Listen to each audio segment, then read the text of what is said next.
മധ്യപൂർവ്വദേശത്ത് നിലവിളികളും വെടിയൊച്ചകളും അടങ്ങി. ശാന്തിയുടെ വിത്തുകൾ പാകി ബന്ദികളുടെ മോചനം കൃത്യമായി നടപ്പാക്കുകയാണ്. കൂടിച്ചേരലിന്റെയും സന്തോഷത്തിന്റെയും ദിനങ്ങൾ. വെടിനിർത്തൽ കരാറിന്റെ ഭാഗമായി കൂടുതൽ വനിതാ സൈനികരെ ഹമാസ് മോചിപ്പിച്ചു.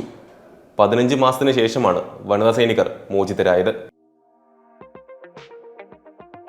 നിലവിളികളും വെടിയൊച്ചകളും മാത്രം കേട്ടിരുന്ന സംഘർഷഭൂമിയിൽ ഇന്ന് വീഴുന്നത് സന്തോഷ കണ്ണീരാണ്. തിരിച്ചുകിട്ടലിന്റെയും കൂടിച്ചേരലിന്റെയും ആനന്ദം. ഭീകരന്മാരുടെ തടവറകളിൽ നിന്നും 15 മാസത്തിനു ശേഷം പ്രിയപ്പെട്ടവർ തിരിച്ചെത്തിയതിന്റെ സന്തോഷം.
അധികാരമേൽക്കുന്നതിന് മുൻപ് സംഘർഷം അവസാനിപ്പിക്കണമെന്ന ട്രംപിന്റെ മുന്നറിയിപ്പ് അംഗീകരിച്ചുകൊണ്ടാണ് വെടിനിർത്തൽ കരാർ നിലവിൽ വന്നത്.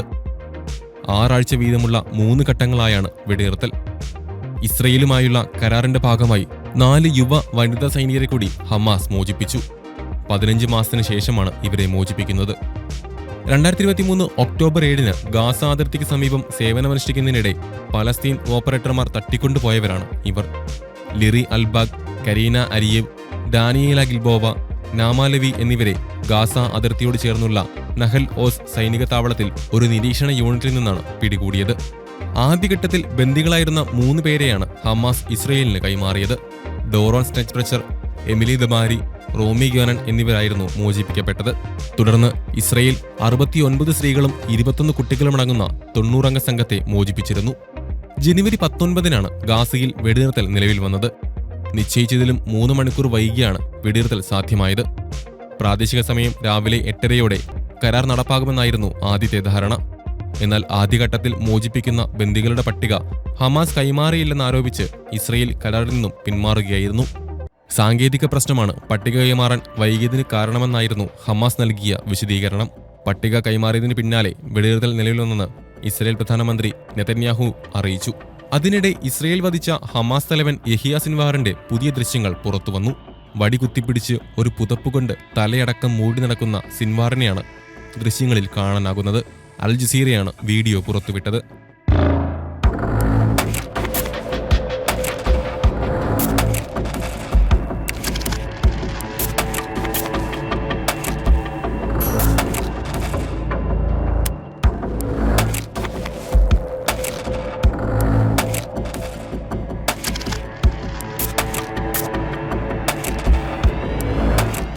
കൊല്ലപ്പെടുന്നതിന് ഏതാനും ദിവസങ്ങൾക്ക് മുൻപ് ചിത്രീകരിച്ച വീഡിയോയാണ് ഇപ്പോൾ പുറത്തു വന്നിരിക്കുന്നത്. റാഫയിലെ താൽക്കാലിക വസതിയിലേക്ക് സിൻവാർ പ്രവേശിക്കുന്നതും ദൃശ്യങ്ങളിൽ കാണാം. ഇസ്രയേൽ സൈന്യം നേരത്തെ ഇവിടെ റെയ്ഡ് നടത്തിയിരുന്നെന്നാണ് റിപ്പോർട്ടുകൾ. എന്നാൽ ആ സമയത്ത് സിൻവാർ അവിടെ ഉണ്ടായിരുന്നില്ല. കഴിഞ്ഞ ഒക്ടോബറിലാണ് യഹിയ സിൻവാർ കൊല്ലപ്പെട്ടത്. സിൻവാറിന്റെ അവസാനത്തെ നിമിഷങ്ങളുടെ വീഡിയോ ഇസ്രയേൽ നേരത്തെ തന്നെ പുറത്തുവിട്ടിരുന്നു. ഡ്രോൺ ആക്രമണത്തിൽ തകർന്ന ഒരു കെട്ടിടത്തിൽ പൊടി നിറഞ്ഞ അന്തരീക്ഷത്തിൽ സോഫയിൽ സിൻവാർ ഇരിക്കുന്നതും കണ്ണുമാത്രം കാണുന്ന രീതിയിൽ മുഖവും തലയും തുണികൊണ്ട് മറച്ചിരിക്കുന്നതും വീഡിയോയിലുണ്ടായിരുന്നു. ഡ്രോൺ അടുത്തേക്ക് ചെല്ലുമ്പോൾ കയ്യിലിരുന്ന വടി അതിനുനേരെ എറിയുന്നതും ദൃശ്യങ്ങളിൽ കാണാം. DNA പരിശോധനാ ഫലം പുറത്തുവന്നതിന് ശേഷമാണ് കൊല്ലപ്പെട്ടത് സിൻവാർ തന്നെയാണെന്ന് ഇസ്രയേൽ സ്ഥിരീകരിച്ചത്. 2023 ഒക്ടോബർ 7 ഹമാസ് ഇസ്രയേലിൽ നടത്തിയ ആക്രമണങ്ങളുടെ മുഖ്യ സൂത്രധാരൻ യഹിയ സിൻവാർ ആയിരുന്നു. ഹമാസ് നേതാവ് ഇസ്മയിൽ ഹനിയ 2024 ടെഹ്റാനിൽ ഇസ്രയേൽ ആക്രമണത്തിൽ കൊല്ലപ്പെട്ടപ്പോഴാണ് ഹമാസ് പിൻഗാമിയായി സിൻവാറിനെ അവരോധിച്ചത്.